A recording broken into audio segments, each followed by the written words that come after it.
구글에서 가장 많이 검색된 그림은 무엇일까? 뭉크의 절규, 고흐의 별이 빛나는 밤, 땡! 바로 다빈치의 모나리자입니다. 쓱 보고 지나쳤던 이 그림, 이젠 매년 1000만 명이 넘는 사람들이 줄을 서요. 이 조그만 초상화, 왜 이렇게 유명해졌을까? 물론 잘 그린 그림이에요. 르네상스 최고의 명작이죠. 하지만 진짜 이유가 있습니다. 바로 100년 전에 그림이 도난을 당했기 때문이에요. 그리고 범인으로 무려 피카소가 지목되었습니다. 맞아요. 여러분이 잘 아는 그 피카소요. 1911년 8월 22일 화요일 르브르 박물관. 그림이 하나가 없는데 이름을 볼까? 모나리자가 사라졌어? 화가 루이베르가 놀라서 소리쳤어요. 마침 월요일은 박물관이 쉬는 날이라 그림이 도난당하고 하루가 지나도록 아무도 눈치채는 사람이 없었죠. 비상계단 한쪽 구석에 덩그러니 버려진 액자. 누구의 짓일까? 파리 경시청장 박물관을 폐관하고 국경을 봉쇄합니다. 포상금도 내걸었어요. 언론사들은 사건을 대대적으로 보도하는데 프랑스는 물론 미국의 뉴욕타임스와 일본에서도 빠지지 않았습니다.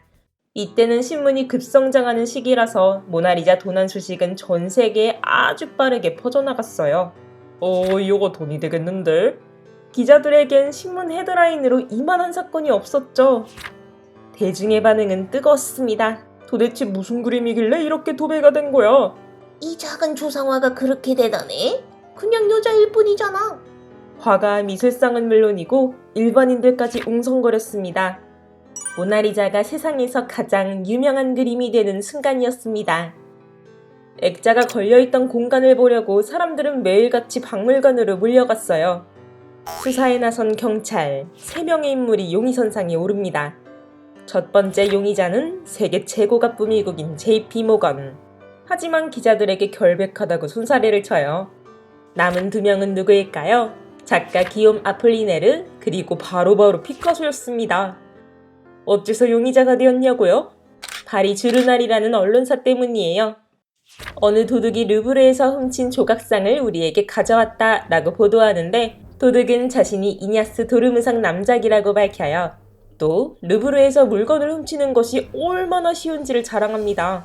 증거로 최근 도난당한 훔친 조각도 건네주고요. 근데 이 이름 기가 막히게 아폴리네르가 쓴 소설 주인공과 똑같았어요. 신문을 읽은 아폴리네르 깜짝 놀라 피카소에게 연락합니다. 그의 조수로 일했던 게리 피에르가 옛날 루브르에서 흉상을 훔친 적이 있는데 그걸 구입한 사람이 피카소였거든요. 이냐스 도르무상은 자신의 조수 피에르였던 것이죠. 모나리자가 사라지자 돈과 명성을 노리고 언론에 나섰습니다. 모나리자 돈 네가 빼돌렸지. 경찰은 아폴리네르와 피카소를 불러 압박합니다. 하지만 피카소 눈치가 기가 막히게 빠르거든요. 아폴리네르를 손절합니다. 연기 짱이죠. 본 적도 없는 사람이래요. 더는 증거가 나오지 않자 둘은 석방되었어요. 아니, 그림 관리를 어떻게 했길래 훔쳐가도 몰라? 지금 모나리자는 방탄유리관 안에 있지만 당시엔 상당히 보안이 허술했습니다.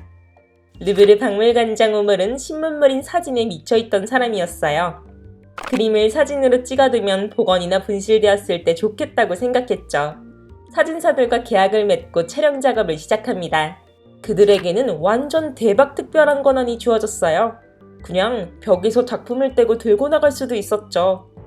모나리자가 없어진 날도 처음엔 사진 찍으러 누가 들고 간 거라고 생각했었어요. 결과는 아니었지만요. 1913년 12월 이탈리아 피렌체의 유명한 미술상 알프레도 제리에게 한 통의 편지가 도착합니다. 보내니 레오나르도 다빈치? 뭐야, 장난인가? 편지를 뜯은 제리 놀란 눈이 휘둥그레집니다. 모나리자를 갖고 있다는 진범에게서 온 편지였거든요. 다빈치는 이탈리아 사람이에요. 그러니 모나리자도 프랑스가 아닌 이탈리아에 있어야 한다. 그림을 사라. 이런 내용이 적혀 있었어요. 그림값으로 제시한 금액은 10만 달러였습니다. 범인은 다빈치와 같은 이탈리아 청년 빈센조 페루자. 국뽕이 넘치는 사람이었습니다. 박물관 창고에 숨어있다가 모나리자를 훔쳐 방 안 침대 밑에 무려 2년이나 보관했대요. 알고 보니 이 청년 루브르 박물관에서 그림들의 보호액자를 제작하던 유리공이었습니다. 범인이지만 당당했던 페루자. 나는 이탈리아인으로서 당연히 해야 할 일을 했을 뿐이라고 인터뷰해요. 신문을 본 이탈리아 사람들 완전 난리가 났어요. 국민적 영웅으로 추앙받고 교도소엔 팬레터와 선물이 쏟아집니다. 근데 사실 모나리자는 다빈치가 말년에 프랑스 왕 프랑스와 1세에게 직접 돈을 받고 팔아넘긴 작품이에요. 그러니 프랑스에 있어도 할 말이 없긴 해요. 화가 본인이 팔았으니까요. 세간을 떠들썩하게 만든 그림 도둑 페루자. 몇 년형을 받았을까요? 징역 7개월하고 9일. 생각보다 짧죠? 일단 이탈리아 여론이 거의 페루자를 국민 영웅으로 만들었어요. 당시 양국 사이가 막 그렇게 좋지가 않았거든요. 이때 형량을 7개월 말고 7년으로 때려버린다. 싸우자는 거죠? 전쟁이요. 모나리자가 도난 사건으로 유명해지면서 학자들도 그림에 더 많은 관심을 기울이기 시작합니다. 다른 르네상스 작품들보다 그다지 높은 평가를 받지 못했던 그림, 피카소가 훔쳤다는 기사, 그리고 국뽕 청년 페루자 덕분에 이제는 세계 최고의 유명세를 치르고 있습니다. 그리고 그 진가도 드러나게 되었고요. 어떤 진가인지 궁금하신 분들 이 영상도 봐주세요. 빠잉!